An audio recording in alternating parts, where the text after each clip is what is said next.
আজ আমরা আনবক্সিং করবো Asus TUF A15। ঠিক আছে, তো আনবক্স করার জন্য প্রথমে সিলটা কেটে নিই। ভেতরে তো প্রথমেই আছে ল্যাপটপটা সাইডে রেখে দিই, লাস্টে দেখাবো ল্যাপটপটা কি কি আছে।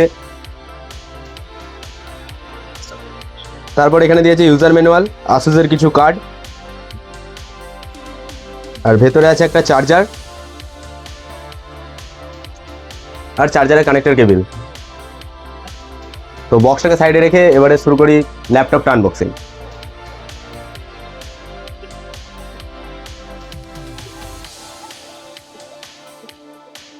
এখানেতে আছে ব্যাকলাইট কিবোর্ড 8GB কালারের। আর এখন আপাতত বুট হচ্ছে, ল্যাপটপটা কিছুক্ষণ ওয়েট করে নিই।